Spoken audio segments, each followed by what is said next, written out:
Have you ever gazed up at the stars on a clear night and pondered what lies beyond our tiny planet? Yeah, in a universe so vast, it's easy to feel insignificant. But what if we tell you that the journey through the cosmos could change the way you see yourself and the world around you? Buckle up as we embark on a bone-chilling voyage of discovery through the cosmos, exploring the depths of space and uncovering its mysteries.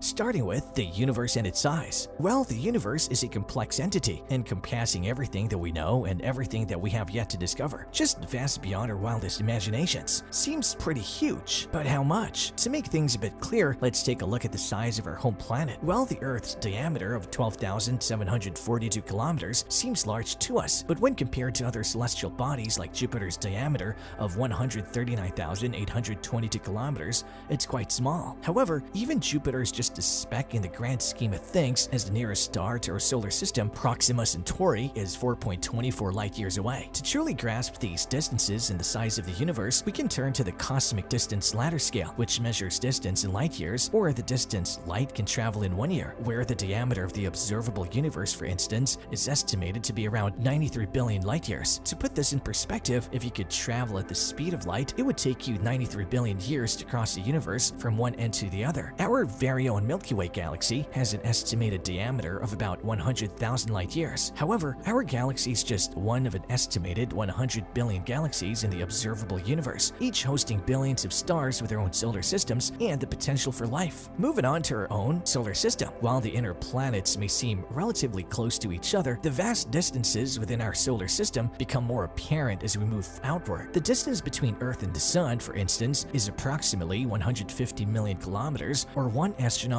unit, and it takes about 8 minutes for light from the Sun to reach Earth. The distance to the other planets, however, is much greater. Jupiter, for example, is about 5.2 AU from the Sun, while Neptune is over 3 AU away. But the distance within our solar system don't stop there. Yeah, beyond the planets lies a vast region known as the Kuiper Belt, which is home to many small icy objects, including dwarf planets like Pluto. The Kuiper Belt extends from the orbit of Neptune to about 50 AU from the Sun. Then there's the Oort cloud, a theoretical region of icy objects that's believed to extend up to 100,000 AU from the Sun, even farther out from the Kuiper Belt. Many of the comets that visit our solar system are thought to originate from the Oort cloud, which is composed of billions of icy objects, some as large as small planets. Though difficult to observe directly, its presence is inferred from the behavior of comets and other objects that pass through the inner solar system. The Oort cloud is believed to have formed in the outer reaches of the solar system and was scattered by the gravitational pull of the giant planets. While we still have much to learn about the Oort cloud and the objects within it, it's clear that this distant region plays an important role in shaping the outer reaches of our solar system.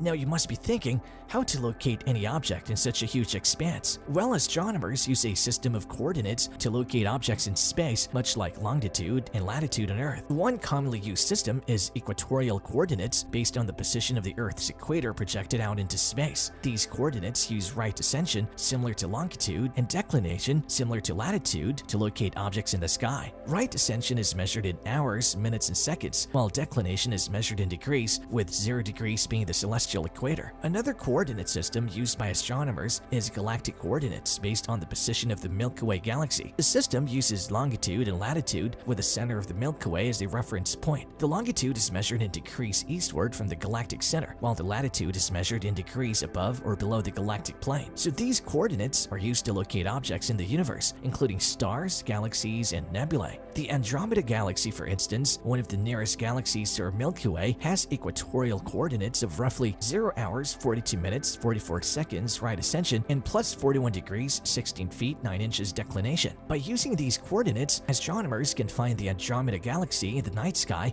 and study its properties. Now, where do we stand in this vast universe? Are we just a speck in an infinite cosmos, or do we hold a special place in the grand scheme of things? Well, philosophers and scientists alike have pondered these queries for centuries, and while we may never have a definitive answer, we can gain some perspective by studying the universe around us. Today, we know that the universe is vast beyond comprehension, with billions of galaxies, each containing billions of stars, where our own Milky Way galaxy is just one of many, and our solar system is just a speck within it. It's humbling to consider anyways, just how small we are in the grand scheme of things. But at the same time, we can take solace in the fact that we're part of this incredible universe, and that we have the capacity to understand and appreciate its beauty and complexity. We may be small, but we're not insignificant. Our very existence, our ability to contemplate our place in the universe, is a testament to the wonders of the cosmos. As we come to the end of our journey through the cosmos, we're left with a sense of awe and wonder at the vastness of the universe and the mystery still to be uncovered. From the furthest reaches of the observable universe to the inner workings of the atoms that make up our world, there is so much more here to learn and explore. Well, that's it for today, guys. So how was your journey through the cosmos? Do share your thoughts with us in the comments below. Don't forget to like, subscribe, and hit the bell icon to keep watching more of such insightful and entertaining stuff. Time to bid adieu. Take care, friends. Goodbye.